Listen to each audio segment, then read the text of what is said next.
કોળી અને ઠાકોર સમાજમાં અત્યારે અલગ અલગ વિવાદ ચાલી રહ્યું છે.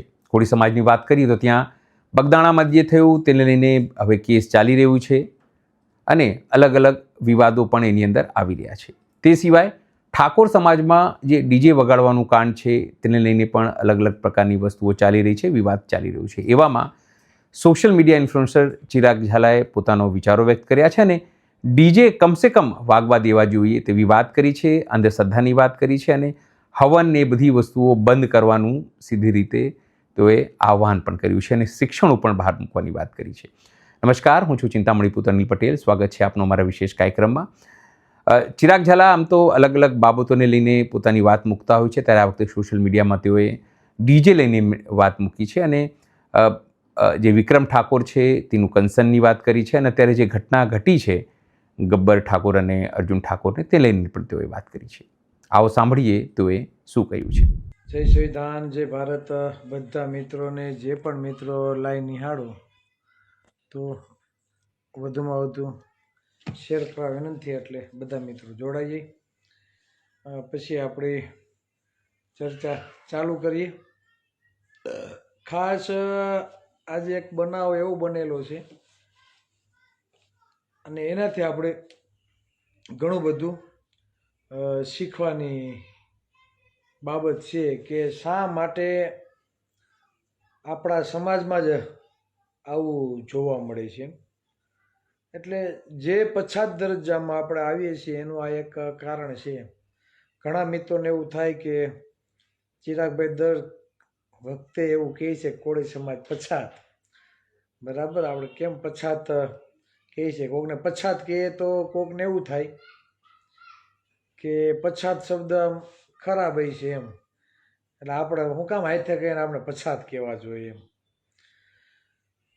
પણ જે લોકોએ બંધારણનું કંઈ નોલેજ નથી, વાસ્તવિકતા સમજ્યા નથી, 50, 100, 150, 200 વર્ષ પહેલાંના ઇતિહાસની તમને જાણકારી નથી, એટલે તમને આવા સવાલો, આવા પ્રશ્નો થવાના. આઝાદીના 70 વર્ષ પછી પણ આજે આપણું પછાતપણું દૂર થયું નથી. તો એ પછાતપણું દૂર નથી થયું તો એ તેના પાછળના જવાબદાર પરિબળો કયા છે કે આપણું પછાતપણું દૂર થયું નથી. આ એક બહુ મહત્ત્વની બાબત છે અને વિચારવાની બાબત છે. હમણાં તમે જો કે હમણાં કોઈ સમાજનું બંધારણ, બધી જગ્યાએ બંધારણ બને છે, ટ્રેન્ડિંગમાં ચાલે છે. બંધારણ, સમાજનું બંધારણ હોવું જોઈએ, આ વાત ટ્રેન્ડિંગમાં ચાલે છે, બરાબર.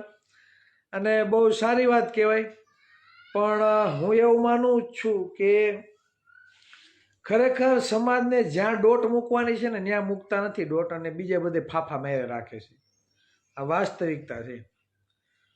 નહીં, સમાજને આર્થિક રીતે સદ્ધર કરવા માટે, સમાજમાં કુરિવાજો દૂર કરવા માટે બંધારણ બનાવવું જોઈએ, પણ એની અતિશયોક્તિ પણ ના થવી જોઈએ કે આપણે પાછા 150-200 વર્ષ પહેલાં વહી જાય અને જે કુરિવાજો, બરાબર, આપણે જે ડામવાના પ્રયત્ન કર્યા હતા, બરાબર, તે પાછા ઉભરીને આપણી સામે ના આવે. બંધારણ તમે શા માટે બનાવો છો?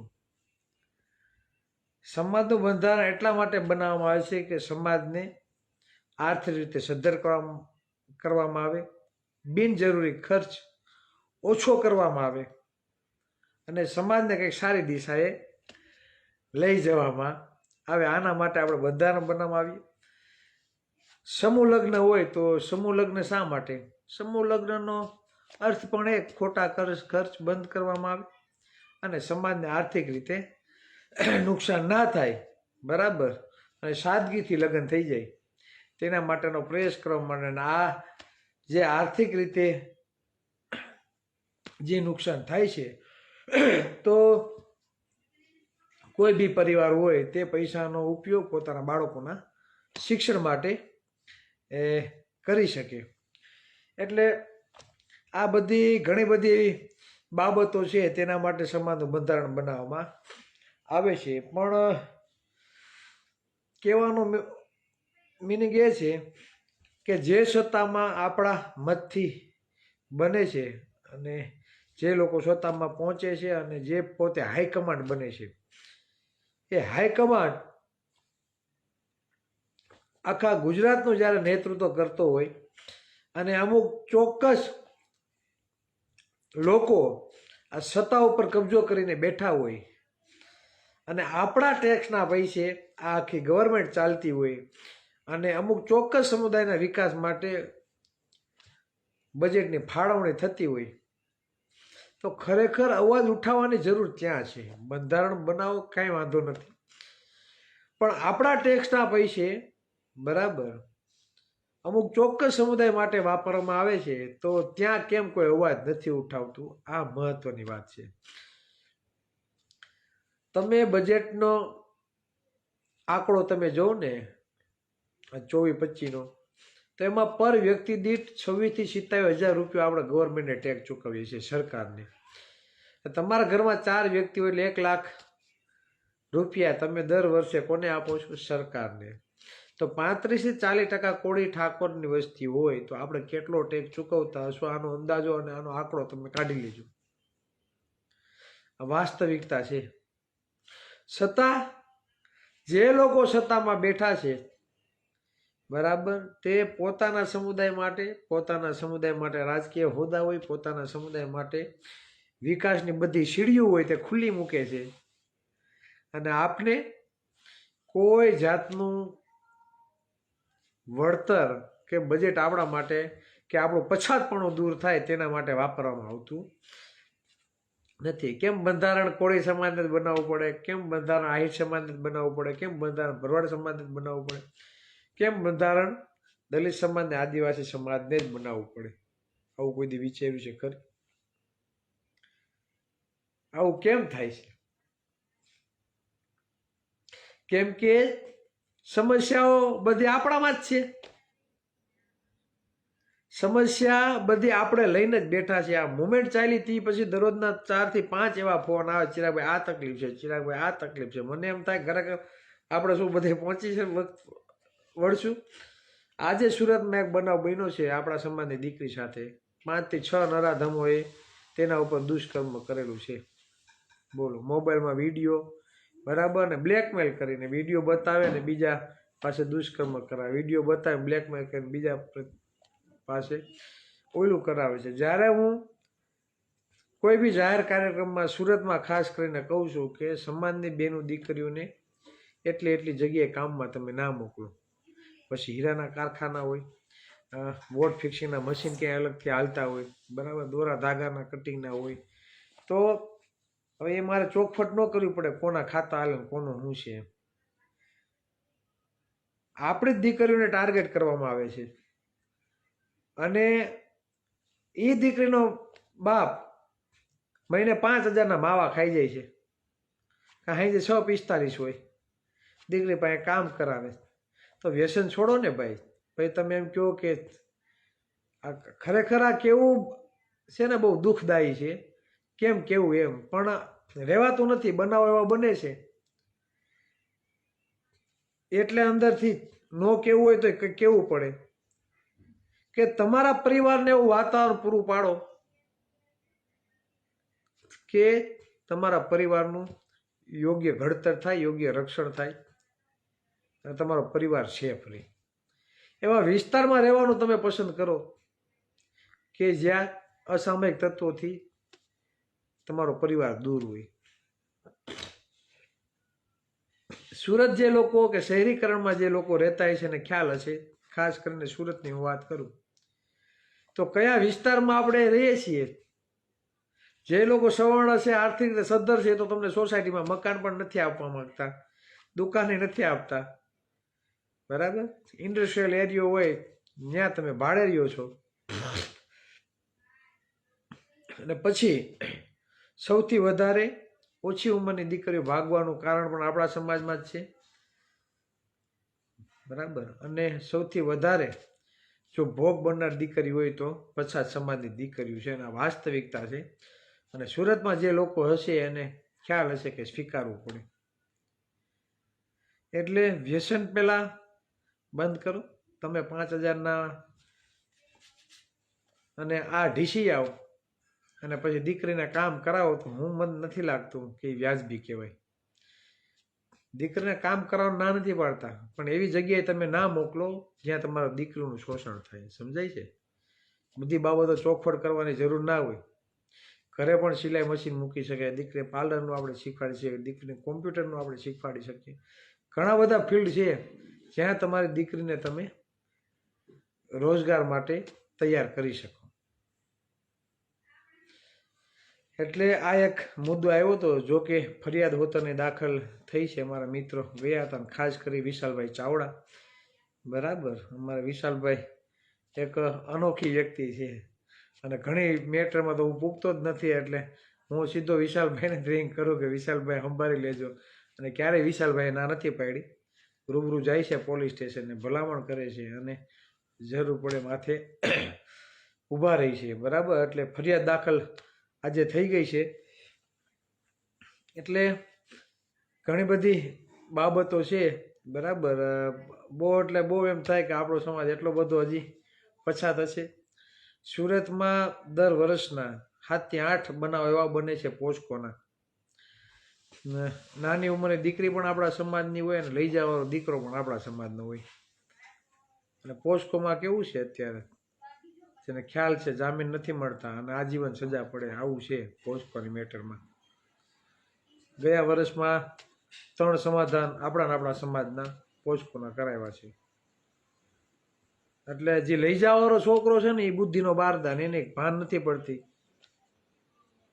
બરાબર, કે નાની વયની દીકરીને તમે 16-17 વર્ષની દીકરીને તમે લઈને જાઓ તો વાંહે કેવી હાલત થાય પોતાનો. હમણાં એક બનાવ હતો, દીકરો તો અંદર ગયો, મા બાપે હાઈસવા તો મા બાપે અંદર જેલની હવા ખાઈને આવ્યા. વાસ્તવિકતા છે, હકીકત છે, કોકને પૂછજો. દીકરો તો લઈ જાય છે પણ એની પાછળ એના મા બાપે જેલ ને હવા ખાઈને આવ્યા, પછી જામીન થયા. દીકરો હજી અંદર જ છે, હજી કાંઈ ઠેકાણા નથી જામીનના. કેમ કે એની ફરિયાદ જ્યારે દીકરીના બાપાને આપણે કીધું હતું કે ભાઈ છોકરો આપણા સમાજનો છે, એટલે ભવિષ્યમાં કંઈ સમાધાન થાય તો તમે થોડુંક ધ્યાન આપજો. અત્યારે કંઈ ધ્યાન નથી આપતા. આ વસ્તુ બને છે, છોકરો હજી જેલમાં છે. એટલે આવા બનાવો બને છે ને, આ બનાવો આપણામાં જ થાય છે. હું કામે હજી પછાતની જે અમે વાત કરીએ છીએ ને, કોઈને એમ લાગે ચિરાગભાઈ કોળીને હું કામ પછાત કહી છે.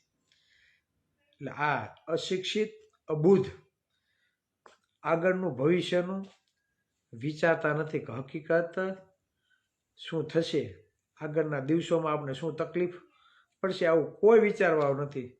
ભવિષ્યનું પરિવાર માટેનું પણ આયોજન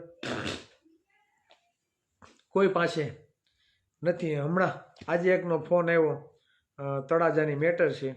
બરાબર, મહુવા બાજુનો કોઈ છોકરો છે, 2 માણસ ભળતું નથી. 4 વર્ષનો દીકરો છે બેનને, દીકરો એની બે લેડીઝ ભેગો રહી છે. બરાબર, હવે ખાધા ખોરાકી કંઈ 3500 રૂપિયા છે, ઓલો ભાઈ છે 3500 રૂપિયા ખાધા ખોરાકી આપે છે.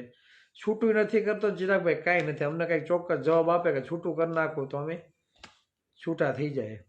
બરાબર, કા અમારી બેનને કે મોકલ્યું છે તો એને કયો એ કે તો એ કે લઈ જાય. હવે વિચાર કરો, આપણામાં ઈગો કેવો છે, વટ કેવો છે, કોઈને મૂકવો નથી. તમારા 2 વ્યક્તિનો પ્રશ્ન છે, તમને પોસાતું નથી, તમારે ભેગું નથી રહેવું, તો ભાઈ આજે ખુશીથી છૂટા થઈ જાઓ ને ભાઈ, કંઈક નિર્ણય લઈ. શા માટે તમે તમારી જિંદગી બરબાદ કરો છો?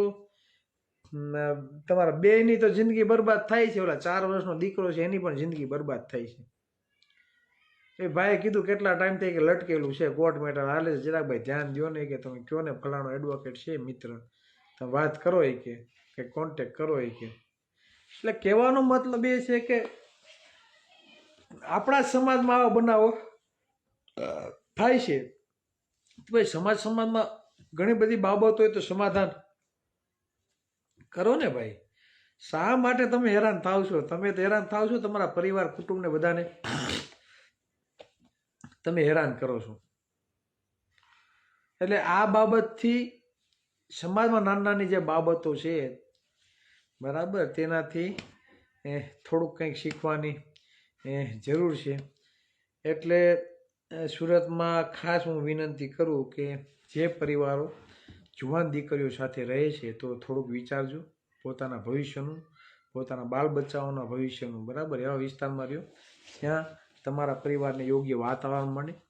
અને બીજું કે આપણા પરિવારમાં એવું વાતાવરણ બનાવો કે આપણા સંતાનો કોની સાથે રહે છે, કોની સાથે બેઠુંઠક છે, કેવું વાતાવરણ બને છે તેના માટે, બરાબર. તેમાં ખાસ કાળજી રાખો. પછી એવું ન થાય કે હદ બહારનું થઈ જાય અને પછી પછતાવાનો વારો આવે. હવે હમણાં બીજો જે આરોપી પકડાણો ને એમની પાસે તો એક દીકરીના નહીં, બીજી કેટલી બધી દીકરીઓના છે ને ફોટા ને વિડીયો નીકળ્યા. મને હમણાં ફોન આવ્યો ચિરાગભાઈ, બીજા આરોપી પાસે તો કેટલી બધી દીકરીઓના ફોટા નીકળ્યા, અને એ પાછી કે આપણા જ સમાજની દીકરીઓ. વિચાર કરો તમે. અને એ પાછા સામેવાળા બીજા હો, એ આપણા સમાજના નહીં, એ સામેવાળા બીજા. એટલે આ વાસ્તવિકતા છે. તમે સૌરાષ્ટ્રને ગામડું મૂકીને તમે અહીંયા સુરત સ્થાયી થયા છો તો આપણા પરિવારની જવાબદારી આપણી આવે કે ચિરાગભાઈ ધ્યાન રાખવા આવવાના નથી. પછી પ્રશ્ન થાય એટલે ફોન કરે, ચિરાગભાઈ ધ્યાન આપો ને, અહીંયા ભલામણ કરી દો ને, અહીંયા કોઈ ધ્યાન નથી દેતું. પણ એવો પ્રશ્ન હુકામે થવો જ જોઈએ, હુકામે ઉદ્ભવે જ છે, બરાબર. આપણા પરિવારની જવાબદારી આપણી હોવી જોઈએ. આપણા પરિવારમાં કાંઈ પણ 19-20 થાય તો એ આપણી દેખરેખ હોવી જોઈએ, હું કરવું હું નહીં. ઘણી જગ્યાએ મેં કીધું કે સમાધાન તમે ન કરતા. બીજું તો આપણે શું કહીએ કે ભાઈ તમારે પડખે તમારે ક્યાંય પણ ધાક ધમકી આવે, કોર્ટથી માંડી બધી જગ્યાએ અમે ઊભા છીએ, પણ તમે સમાધાન ન કરતા તો પણ ઘણા લોકો સમાધાન કરી લે છે. એને શું કરવાનું? એને કંઈ કાઠલા તો પકડાતા નથી. આ વાસ્તવિકતા છે. 1:30 વાગે ફોન કરીને એમ કહે છે ચિરાગભાઈ ફરિયાદ નથી લેતા, થોડુંક ધ્યાન આપો ને. આપણે બધું કરાવીએ, પછી 2, 5, 6, 7 મહિના થાય એટલે ભાઈ સીધા સમાધાન કરી લે. એટલે આવું ના કરો, બરાબર. જ્યારે કોઈ સમાજનો આગેવાન તમારી મદદે આવે ને પાછળ તમે સમાધાન કરી લો, એવું વસ્તુ ના થવી જોઈએ. એટલે આ અમુક જે સુરતની બાબત હતી આજે, બરાબર, તે બાબતે આપણે ચર્ચા કરી. ખાસ સંગઠનમાં જે પણ લોકો જોડાવા માગતા હોય, બરાબર, પોતાના ગામનું લિસ્ટ ને બધું અમારી સુધી પહોંચાડજો, બરાબર. એવી આશા રાખું છું કે પહોંચતા કરો. બીજું ખાસ પછાત શબ્દની વાત અને બંધારણની વાત આવી તે આપણે પૂરી કરીએ. કહેવાનો મતલબ એ છે કે બંધારણ શા માટે બનાવવું પડે? બંધારણ એટલા માટે બનાવીએ છીએ કે આપણા સમાજમાં જે ખોટા બિનજરૂરી ખર્ચા, બરાબર, બંધ થાય ને આપણો સમાજ આર્થિક રીતે સદ્ધર થાય અને પૈસા થોડા ઘણા સમાજના પરિવારો પાસે બચત થાય તો એ પોતાના બાળકોના શિક્ષણ માટે વાપરીએ. પણ સમાજ એવું કેમ નથી વિચારતો કે સૌથી વધારે ટેક્સ ચૂકવીએ છીએ ને ટેક્સ ક્યાં જાય છે? સરકારમાં. સરકારમાં કોણ બેઠું છે? મુખ્યમંત્રી, ગૃહમંત્રી, ઉપમુખ્યમંત્રી. આપણા કોઈ સમાજના છે નહીં. તો છતાંય માસ્ટર કી છે અને છતાંય નિર્ણયો લે છે કે તમારા સમાજનું પછાતપણું દૂર કરવું હોય તો એ છતાં કરી શકે, બરાબર. તમારા સમાજના લોકોને યોગ્ય અવસર મળે, બરાબર, શિક્ષણ, આરોગ્ય ઉત્તમ, સારું અને મફત મળે, એ જવાબદારી આ સરકારની સરકાર કરી શકે, આપણે કરી શકીએ નહીં. તમે જો આર્થિક રીતે, આપણો સમાજ આર્થિક રીતે જો સદ્ધર હોત તો બંધારણ બનાવવાની કોઈને જરૂર હોત નહીં. શા માટે? કે બધા સુખી અને સંપન્ન છે અને પોતપોતાના પરિવારનું ગુજરાન બહુ સારી રીતે ચલાવે છે અને સુખી અને સંપન્ન છે, એટલે બંધારણ બનાવવાની કોઈને જરૂર નથી રહેતી. પણ બંધારણ બનાવવું ત્યારે પડે છે કે સમાજ વધુમાં વધુ પછાત રહે છે, બરાબર, અને દેખાદેખીને લીધે ખર્ચાઓ કરે છે અને પોતે ભેરવાઈ જાય છે, બરાબર. એટલે કહેવાનો મતલબ એ છે કે જે જગ્યાએ ડોટ મૂકવાની છે ને ત્યાં આપણે મૂકતા નથી અને એવી જગ્યાએ ફાટા ધોયડે રાખીએ છીએ. ઉત્તર ગુજરાતમાં કોળી ઠાકોરનું બંધારણ બન્યું હમણાં ડીજેનો પ્રશ્ન આવ્યો. વિક્રમભાઈ ઠાકોરે ગાંધીનગર અલ્પેશ ઠાકોર જીએનજી સંમેલન બોલાવ્યું, એમાં જાહેરમાં કીધું હતું કે ભાઈ તમે વડીલોએ બંધારણ બનાવ્યું છે સાથે મળીને, તો આ ડીજેનો એક પ્રશ્ન છે એ હલ કરી દેજો, એની વાત સહમત કહેવાય. કેમ કે નાનો નાનો જે ધંધો કરતા હોય ડીજેનો, એને શું લાઈન લેવી? તમે ડીજે ઉપર તાળું મારી દો તો. ઉત્તર ગુજરાતમાં વસ્તી જ આપણી છે 60%, 60-70%. બરાબર, તમે ડીજેમાં તાળું મારી દો તો શું કરવાનું? કહેવાનું એમ કે ડીજેમાં બધા ઠેકડા મારે ને એટલે દારૂ પીવે એમ. તો દારૂ બંધ કરાવો, બંધારણ બંધ કરાવો, બંધારણ બનાવવા કરતાં પહેલાં દારૂ બંધ કરાવો. તમે સરકારમાં બેઠા છો, તમે વિરોધ પક્ષમાં બેઠા છો, તો દારૂ બંધ કેમ નથી થતો? ચાલો, હે, તમે સરકારને સવાલો કરો કે ગુજરાતમાં દારૂ બંધી છે, તો આ દારૂ આવે છે ક્યાંથી? સૌથી વધારે પીવાવાળો પછાત સમાજના લોકો છે. તો દારૂ જેને બંધ કરાવવાનો છે આ સરકારને, એ તમે દારૂ નહીં બંધ કરાવે. એ તમે બંધારણ બનાવશો ને તો એમાં એમ કહે છે કે નહીં, સારું કામ કર્યું, બંધારણ બનાવ્યું એમ. સરકાર એમ નહીં કે ચાલો દારૂ બંધ, હે, લાલાયક નહીં કરે, કે પોલીસ પ્રશાસન લાલાયક નહીં કરે. હું કામે? એ કંઈ ચોખવટ કરવાની જરૂર નથી, લાલાયક હું કામે નથી કરતા. એટલે કહેવાનો મતલબ એ છે કે જે જગ્યાએ પહોંચી તમારા સમાજનું તમે ઉત્થાન કરી શકો છો ત્યાં આપણે પહોંચવાનો પ્રયત્ન નથી કરતા. આડા હવરા બધે ફાફા મારી રાખશે અને આ બંધારણમાં જો ગોહો કરી ગયો ડીજેનો. જોયું ને, ઉત્તર ગુજરાતમાં હમણાં 3-4 દિવસ એ જ હાલે ને ગામ દાંત કાઢે બીજા લોકો. જો બાયધા એ કે શું કે જોઈએ કે બાયધા આપણે અંદર અંદર ઝઘડવાનું કામ કરે છે ને બીજા લોકો રાજી થાય છે. વિચાર કરો તમે. એવા લોકોની સરકારમાં જરૂર છે, સમાજમાં કંઈક પરિવર્તન માટેના કંઈક નિર્ણયો લઈ શકે. એટલે કહેવાનો મતલબ એ છે કે યુવા કોળી એકતા સંગઠન જે લક્ષ્ય સાથે નીકળ્યું છે એમાં લોગામાં લખેલું શાસક સમાજનું નિર્માણ, કે સત્તામાં આપણી ભાગીદારી હોવી જોઈએ ને સત્તામાં જઈએ તો આપણે નિર્ણયો લઈ શકીએ કે આપણા બાળકોને IAS IPS અધિકારી બનાવવા છે તો એને યોગ્ય વાતાવરણ મળી રહે. વસ્તી પ્રમાણે 10% લોકોને 1000 કરોડ મળે નિગમમાં. વિચાર કરો તમે, 35% આપણે શું મળે છે? હે, સત્તામાં બેઠા હોય તો એમ કહીએ કે વર્ષે 3500 કરોડ કોળી અને ઠાકોર વિકાસ નિગમમાં મળવા જોઈએ. આહિર સમાજની 7% વસ્તી હોય તો 700 કરોડ એને મળવા જોઈએ. બરાબર, માલધારી સમાજની વસ્તી હોય 5-7% તો એને પણ મળવા જોઈએ. આવું આપણે કહી શકીએ. શા માટે? પછાત દરજ્જામાં આવે છે.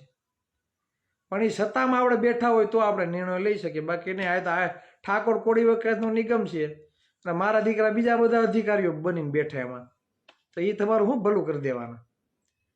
હે, હમણાં ધવલસિંહ ઠાકોર બાયડના કંઈક ધારાસભ્ય લેખિત આપ્યું છે કે ભાઈ આ તમે જે આમાં વાંધાજનક તમે જે માગો છો કે આમાં 5-10 હજાર કોઈ ઉછીના નથી આપતા મજૂરી કામ કરવાવાળાને. બરાબર, તો લોન લેવા ટાણે તમે આ 7-12 જે જામીનને માગો છો દે કોણ? હે, આ સરકારને ભાર નહીં પડતી હોય ડોફાવને? હે, સરકારમાં બેઠાને ખબર નહીં પડતી હોય જે મજૂરી કામ કરે છે ટાણે ટાણાનું કરે ને ગામમાં 5-10-15 હજાર કોઈ ઉછીના ના આપતા હોય તો લોન હાટું શું કોઈ તો એનો 7-12ની નકલ મૂકવાના છે? હે, કોઈ જામીનદાર થવાના છે? આ વાસ્તવિકતા છે. પછી આપણે એમ કે પૈસા છે પૈડા રહે, પૈડા જ રહી ને ભાઈ. હે, કે પૈસા છે પૈડા રહે કે તમે યુઝ નથી કરતા એમ. તો તમારો બાપ તમે ઠોકી જ દો છો એવા નિયમો, કોણ લોન લેવાનું? અને પહેલાં તો લોન ક્યાંથી લેવી ખબર નથી. લોન ક્યાંથી આવે છે ક્યાંથી મળે છે એ ખબર નથી પડતી. લોન શું લેવાના? 5-10 લાખની વાત આવે તો એમ થાય કે આ કદનું ભરશું ક્યારે? હે, આ ભરશું ક્યારે આપણે? આ વાસ્તવિકતા છે. એટલે જાગૃત થાવ અને આ બધી બાબતો સમાજ સુધી આપણે પહોંચે ને તે આપણા માટે ખૂબ જ જરૂરી છે. હમણાં તમે એક બનાવ જોયો ઉત્તર ગુજરાતમાં આવ્યો કે દલિત સમાજનો કંઈક વરઘોડો નીકળતો હતો ને એમાં ઠાકોર સમાજનું નામ આવ્યું. તલવાર લઈને નીકળ્યા, વરઘોડો અટકાવ્યો. એટલે આવી ઘણી બધી બાબતો બને છે પણ અશિક્ષિત વાસ્તવિક ઇતિહાસ નથી જાણતા. બરાબર, ખરેખર જે બંધ કરાવવાનું છે ને એ બંધ નહીં કોઈ કરાવે. ખબર છે હું બંધ કરાવવું જોઈએ? હું આગળ ચર્ચા કરી હતી એમ કે ચિરાગભાઈ ધર્મ વિરોધી વાતો કરે. ખરેખર તમારે બંધ કરાવવું હોય ને તેવા ખોટા ખર્ચા બંધ કરાવવા પડે. કોરોના કાળ આવ્યો ત્યારે કોરોના કાળમાં આપણે ચૈતર મહિનામાં હવન કરીએ ને ભાઈ, ચૈતર મહિનામાં હવન કરીએ. કોરોના ગયો, કોઈ હવન કર્યા ભેગા થયા હવનમાં? તો કે નથી થયા. પછી કોઈને દેન દેવાના હોય, બરાબર, તોય કોઈ ગયું નથી. વિચાર કરો, એમને ડેડ બોડી હરગાવી દીધી છે. હરગાવી દીધું કે નથી દીધી? બરાબર. તો મરણ પાછળના તમે જે ખોટા ખર્ચા કરો છો, આ મુંડન કરાવો છો, આ બધું છે ને, સમજી લો, આ બધી પાયા વિહોણી વાતો છે. આપણે એમ કહીએ કે ઓલો શું કહેવાય, પીપળે પાણી રેડવાનું. તમે કબીરને વાંચો તો ખબર પડે. હે, મરેલો વ્યક્તિ પોતાનું કફન નથી ઓઢી શકતો. મરેલ વ્યક્તિ પોતાનું કફન પોતાની જાતે નથી ઓઢી શકતો, તો મર્યા પછી નડવાનો છે ખરી? હે, જ્યારે હવન તમે કરો ને ત્યારે પંડિતે શું કે હવન પૂરું થઈ જાય, તમારા જેટલા પણ દુઃખ દર છે એ અહીંથી દૂર થઈ ગયા. હવનમાં જે બેઠા હોય ને એને ખ્યાલ હોય, હવન તમે જ્યારે કરો ને પૂરું થાય ને એટલે એમ કે તમારા જે નડતર છે ને એ બધું હવે આજથી પૂરું. મારું બેટું વરસ દોઢ વરસ થાય તો પાછું હવન કરવું પડે, પાછી નડતર ચાલુ થઈ જાય. આવું કેમ થાય છે? બરાબર. તો ખરેખર તમારે એ ખર્ચા બંધ કરવા જોઈએ. બરાબર ને? આ હોમ હવન, બરાબર. ચિરાગભાઈ કોક એમ કે ચિરાગભાઈ તો આ તો ધર્મ વિરોધી વાતો કરવા. આ વાસ્તવિકતા છે ભાઈ, બરાબર. આ વાસ્તવિકતા છે, બરાબર. તમે સ્વીકારો કે ન સ્વીકારો, કડવું છે પણ સત્ય છે. ખરેખર બંધારણ બનાવો તો એવું બનાવો ને બંધારણ, હે, કે કોઈ એક્સપાયર થઈ ગયું હોય, બરાબર, તો તમે એની પાછળ જે ખર્ચો કરો છો દાડામાં આ ને તે ને, બરાબર, તો એ ખર્ચો તમે તમારા ગામના સમાજના વિકાસમાં આપો, તમારા ગામના બાળકોના શિક્ષણમાં અમુક તમને યથાશક્તિ 1000, 2000, 5000, 50,000 જે તમને પહોંચાય તે, બરાબર, તમારા સમાજના શિક્ષણ માટે, તમારા સમાજની વાડીમાં એમાં દાન કરો અને બેસનું શાંતિથી પતાવો. આ કરવાની જરૂર છે. તો એ કોઈ અટકાવશે નહીં, બરાબર. એ ચાલુ રાખશે, એ ચાલુ રાખશે. જો આવું જ બધું હોય, બરાબર, તમે શ્રદ્ધા રાખો તમારા માતાજી પ્રત્યે, તમારા ભુવા હતા પાસે શ્રદ્ધા રાખો, પણ પછી હાવ શ્રદ્ધાના નામે હાવ પછી ધતિંગ થવા માંડે ને એવું ના કરો. અને સૌથી વધારે આ ખર્ચ આપણા સમાજમાં સૌથી વધારે છે. તમારે જ્યાં નજર નાખ્યું હોય ત્યાં તમે નાખી લેજો, બરાબર. જો આ બધી બાબતોથી કલ્યાણ થઈ જાય તો બાળકોને શિક્ષણ ન અપાવાય, સમજ્યા? આમાં જ બધાને હોન હવન ડાકલામાં જ બધાને ચડાવી દેવાય. જો ખરેખર સમાજનો વિકાસ થઈ જતો હોય તો ખરેખર બાળક અને તમારા પરિવારને આપવું શું જોઈએ? તમે તમારા બાળકને એવું જ્ઞાન આપો, એવા સંસ્કાર આપો કે સવારે ઉઠે ને બાળક એટલે પોતાના મા બાપને, દાદા દાદીને, કાકા કાકીને બધાને પગે લાગે, પછી ભણવા જાય, બરાબર. આવા કંઈક સંસ્કારો તમે આપો તો ભવિષ્યમાં ક્યારે પણ એ દીકરો મોટો થઈને, બરાબર, વડીલોની ઇજ્જત કરશે, તેને તુકારો નહીં કરે, તેની સામે બળા નહીં રહી. આ શીખવાડવાની જરૂર છે. પણ બંધારણ બનાવવામાં આવે છે, બરાબર, પણ અવરું બંધારણ બનાવવામાં આવે છે, આવું મારું માનવું છે. ખરેખર જ્યાં ખરેખર ઓછું કરવાનું છે ત્યાં કોઈ કરતા નથી. એના વાસ્તવિકતા છે. એક વર્ષ તમે હવન કરો, બધું પૂરું થઈ જાય, બીજા વર્ષે પાછું ઠોકવાનું. ચાલો ક્યાંથી પાછા પિતૃ નડવા માંડે, રામ જાણે કાંઈ ખબર નથી પડતી. અને કાં જોરાવમાં જાય, હાજો થતો ન હોય, માંદો ને માંદો રહેતા, હાલો માં જોરાવ્યો, માં જોરાવે છે, માં દાણા આપે છે, ફલાણી જગ્યાએ આ થાય છે. આ ભાઈ એવું જોરાવાથી, બરાબર. અમારે એક સુરતમાં એક કિસ્સો હતો. એક ભાઈ, મારી ઉંમરનો જ ભાઈ છે ને, આ વાસ્તવિકતા જો ફાંકા નથી મારતો. એક ભાઈ ચોટ થઈને બિચારા એક્સપાયર થઈ ગયા, બરાબર. હું હજી ઓફિસે પહોંચ્યો હતો તો મને ફોન આવ્યો, ચિરાગભાઈ આવું આવું થઈ ગયું. એટલે હું 525 કિલોમીટર દૂર આવ્યો, કમ્પ્લીટ કર્યું. પોસ્ટમોર્ટમ તાત્કાલિક આપણે કરાવવાનું કીધું કે ભાઈ એ લોકો સાંજ પડે ને ત્યાં એના ગામડે વહી જાય તો સાંજે દેન દેવાય. બધું કમ્પ્લીટ થઈ ગયું, પોસ્ટમોર્ટમનું થઈ ગયું. એટલે મને એમ તો કલાકમાં આ લોકો ફ્રી થઈને નીકળી ગયા છે. હું પાછો ઓફિસે ગયો ત્યાં પાછો ફોન આવ્યો એક જણાને કે ચિરાગભાઈ બોલો ને ભાઈ, કે આયા કે ખેલ આવી રાખું હું. એ કે આ ભાઈ છે ને બરાબર, એના સંબંધી કે ડોહીમાં લઈ આવ્યા છે એને એમ કહે છે કે હું કે આને હાજો કરી દઉં, અને આ ખેલ હોસ્પિટલમાં ચાલુ કર્યા, સરકારી હોસ્પિટલો. વિચાર કરો, મળદું પડ્યું છે એને બેઠું કરવાના ખેલ છે ને હોસ્પિટલમાં ચાલુ કર્યા. વાસ્તવિકતા છે. કોઈને સબૂત જોતું હોય તો મારી પાસે આવજો, હું તમને સાક્ષી બતાવું. બરાબર, આ આપણા સમાજમાં બનેલું છે ભાઈ. એટલે કેટલા અંશે હજી આપણે પાછળ છીએ. આ બે 3 વર્ષની જ ઘટના છે, આ હકીકત છે. અમારે એક મારા મમ્મીના સંબંધી બરાબર, કોઈ વ્યક્તિ ગુમ થાય તોય જોવરાવે કે ફલાણી જગ્યાએ છે, ફલાણી જગ્યાએ છીએ. અમે અહીંથી 100-150 કિલોમીટર દૂર ગયા જોવા કે ફલાણા હનુમાન બાપાનું મંદિર છે, ત્યાં તમે તપાસ કરો, ફલાણી દિશામાં તપાસ કરો. બધી જગ્યાએ દોટ મૂક્યું. તમે ના કેમ પાડ્યું કે નથી જવું? વ્યક્તિ ગુમ થયો હોય, તકલીફ હોય બરાબર, તો આપને એમ થાય કે માંથી કેવરાવે છે, ચાલો આપણે જઈએ જોવા. અમે હળિયું કાઢી બધે જોવા ગયા. હું ખુદ ગયો છું ભાઈ, 15 દિવસ લગી ખુદ અમે બધી જગ્યાએ હળિયું કાઢ્યું. જ્યાંથી જોવરાયો ને ભાઈ, હજી એટલો સમય થઈ ગયો, હજી એ વ્યક્તિનો હતો પતો નથી, મળ્યા જ નથી. લ્યો, જો ખરેખર આ જ બધી વસ્તુ થતી હોય અને ખરેખર આ જ બધી સત્ય હોય તો પોલીસની શું જરૂર, ડોક્ટરની શું જરૂર? તો આ જ બધી વિધિ આપણે બધાને શીખવાડી દઈએ તો સમાજનું કલ્યાણ ન થઈ જાય. એટલે સમાજમાં શિક્ષણ આવે બરાબર, પણ શિક્ષણની સાથે થોડીક બુદ્ધિ પણ હોવી જોઈએ, તર્ક સાથે આગળ પણ વધવું જોઈએ. શું સાચું છે, શું ખોટું છે, તે પણ આપણે ગ્રહણ કરવું પડે. તમે તમારા માતાજી ઉપર શ્રદ્ધા રાખો બરાબર, તમે તમારા મા બાપની સેવા કરો, તમે કોઈ ભૂવા હતાને માનતા હોય તેના ઉપર શ્રદ્ધા રાખો, પણ એવી તો અંધશ્રદ્ધા તમે ના રાખો જેનાથી તમારો પરિવાર દુઃખી થાય કે તમે દુઃખી થાવ. અને જ્યાં તમે જોવરાવ જાઓ ને ત્યાં તો હગાવાલાના જ નામ હોય કે કુટુંબવાળાના જ કોઈકના નામ હોય, એટલે તમને આ જીવન છે ને મરો તા લગી તમને ભેગા ન થવા દે. એટલે એવું કંઈક કરો ને સમાજમાં, કે આ શ્રદ્ધા બંધ થાય, નહીં કરવાના, ઓમ હવન નહીં કરવાના, આવું કંઈક કરો. મને હમણાં એક આમંત્રણ આવ્યું કે ચિરાગભાઈ અમારે હવન છે તો 11 તારીખે તમારે આવવાનું જ છે.